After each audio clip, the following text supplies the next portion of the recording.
I wrap this last one. I start the Lewis Brothers movie right here on the lots. I'll be around for the summer. I'm going to Europe with Rio and Moses and some friends. I told you that. I thought that was in July. No, it was always June. I'm leaving on Saturday for Paris, and we're making our way over to Tuscany. Saturday? I mean, that's Saturday. It's too soon. Wait, I got 2 weeks off. We won't have had time to hang out. This is your last summer. That's why I want to see my friends. It'll be so lonely here without you. No, it won't. You're never alone. Really? I think I'm always alone. Thanks a lot. You are. And that is a clip from Jay Kelly. I'm delighted to say been joined by its director and co-writer, Noah Baumbach. How are you, Noah? Thank you for joining us. Good. Thanks for having me. Do you enjoy this bit of the process? Once you've come up with the idea, you've written the script, you've done the hard work. Is this fun?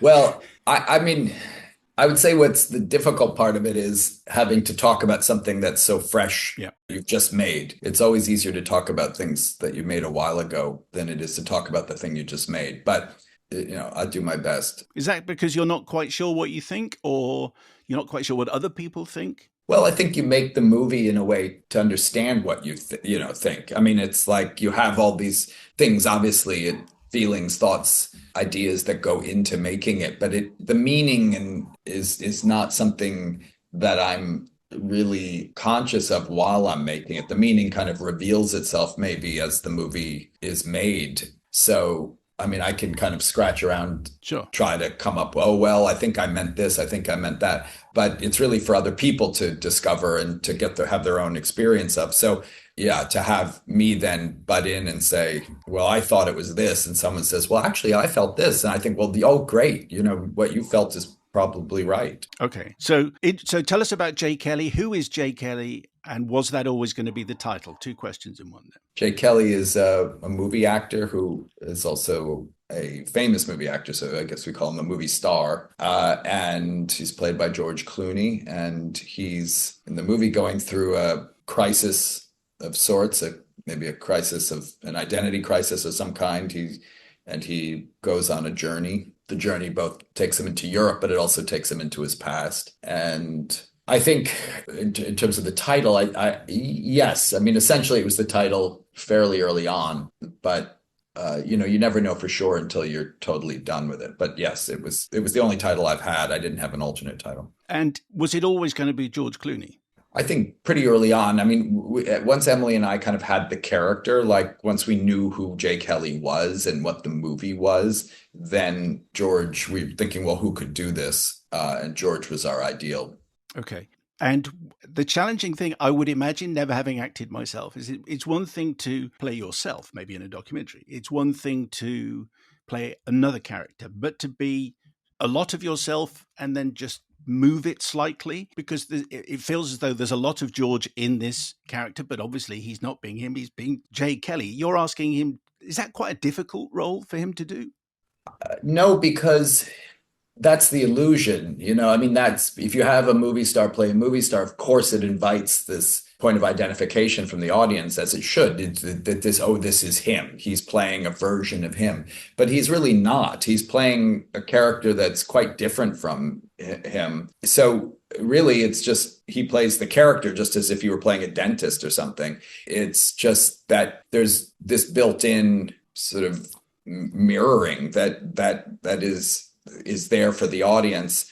So I understand everybody sort of thinking, it's sort of George. And we did things. I wrote in, I wrote that he was from Kentucky and things that are where George was from, to sort of bring this even closer to his persona. But that was all because George was playing somebody who was quite different from himself. I mentioned at the beginning, you're a co-writer of this, and you've mentioned Emily. This is Emily Mortimer, who's your co-writer. Can I ask you how that relationship happened and why you thought that Emily was the right person for this project? Yeah, it was really a feeling. I've admired Emily. I mean, I think she's a wonderful actress. And also, I loved a show she did called Doll and M for HBO years ago.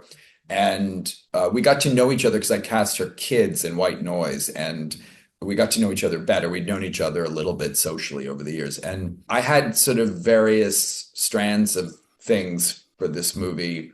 I mean, I had this sort of idea of the movie star going on this journey, and I had some other things, and I had Italy, and it's just a feeling. I thought, like, I sort of brought it to her, and I said, what do you make of all of this? And she said, it's a movie I'd like to see. And so I called her the next day and said, do you want to write it? I saw a line from you, Noah, where you said about writing with Emily, or about being with Emily. You said, I liked myself with her. Yes. Which I thought was a very interesting thing to say. She clearly brings something to the relationship which makes you, I don't know, a good version of Noah Baumbach.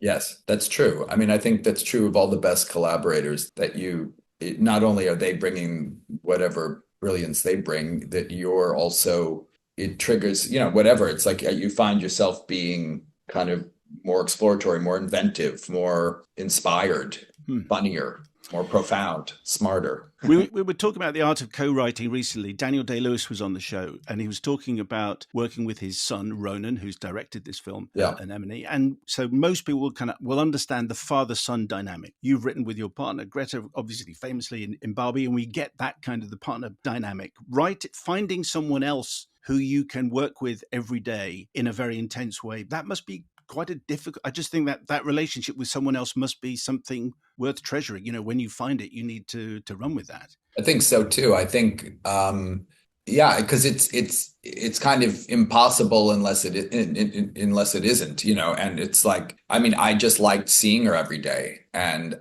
and we would argue about stuff. She would really stand up for things that she believed strongly in, argue with me, which was great. But we really like each other. And I think, we get a kick out of each other. And, I think what you also want is the freedom to kind of go off course and be ridiculous, or, propose stuff that's out of bounds, and then bring it back. And with this movie too, because we didn't know, it didn't have a, like, oh, it has to go this way, or there's a form we're fitting it into. We really didn't know where it would go. So there were a lot of strands, journeys that we took Jay on that we ended up taking out. So it sort of needed that loose sense of play, I think, and so we could, rein it in when we needed to. One of the very entertaining things that you have here is this huge entourage which George has, the character Jay Kelly has. Is like an entire ecosystem that moves with the star as they go to Italy, and then seeing all the various people peel off as things sort of start to be increasingly difficult, which seems a good time to mention Adam Sandler, who plays his manager, Ron. They have a very, very close relationship. Why did you choose Adam Sandler for this? Well, Adam and I worked together a few years ago on a movie I made called The Meyerowitz Stories, and we had a really wonderful time together, and I love what he did in the movie, and I'd wanted to find something since then, and we also became quite close off of that movie, and our families are very close, and so I felt like Ron was a way for me to write something that was quite close to Adam as a person, something that honored his warmth and loyalty and generosity, but masked in the manager role. And, if it's appropriate, I'm interested in working with actors in ways that feel quite close to who they are, but in ways that are hidden to the audience, in characters that would otherwise seem not like them. That was exciting for me, to work with Adam that way. Jay Kelly, as played by George Clooney, has a very difficult relationship with his family, with his daughters, with his friends, and maybe that's part of the crisis that he faces. But Adam Sandler, his manager, seems to have a very close relationship with his family. And when he's on the phone to his daughter, I think he's on the phone, he calls his daughter Poppy. And then later he calls Jay, is it Puppy? I think. Anyway, you wrote it, so you can correct me. But he uses the same word for both of them. Mm-hmm. Is that just what he calls people, or does that tell us something about his relationship with Jay? Well, I guess it's something he calls people who are endeared to him, I think. But of course, I mean, as Liz says to him, she refers to Jay as what used to be their baby, like that there is this sense of parenting and he makes that too. He says we're like parents or imaginary friends, that there is this sense of being a parent to this child movie star. Is it true that you had the final line of the movie in your head for many years? Yeah, I did. I felt like, I don't remember how I came to it, but I felt like, if there was a movie about an actor and they said this line at the end, that would be exciting.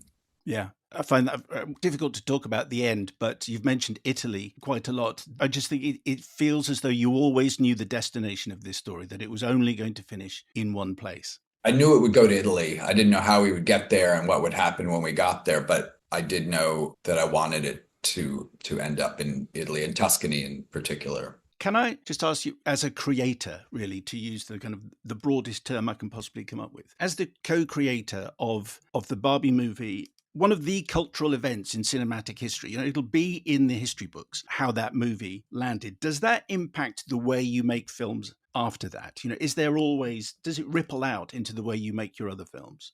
Not deliberately. I mean, the wonderful thing about that movie for Greta and me was that we really wrote what we wanted to write. We wrote it no differently than anything else we would have written. And we wrote it with a kind of abandon and playfulness, and it had joy and anger. And, it was, the process was no different than Frances Ha or Mistress America or anything else that we'd written together. And for it to then connect and be the thing that it was wonderful, obviously, but also it didn't consciously change anything because it was no different than how we've been doing it beforehand. Yeah. But for it to get tagged in with Oppenheimer was, of course, brilliant marketing and an extraordinary coincidence. What are you working on next, Noah? What do we see you involved with after this particular movie, after Jay Kelly? I mean, I'm writing something now. And so, I'm sort of in that place, so I mentioned earlier with Jay, where it's like I have sort of the feeling of the movie and I have some things, but I have to, go on the journey to find itself, to figure out what movie I'm making. And are you writing it yourself on your own? I'm writing it. I mean, well, I'm not going to say yet. Okay, all right. Well, we can speculate off the back of that. But for the moment, Noah Baumbach, it's a pleasure to have you on the show. Thank you very much indeed for talking to us. Yeah, thanks for having me.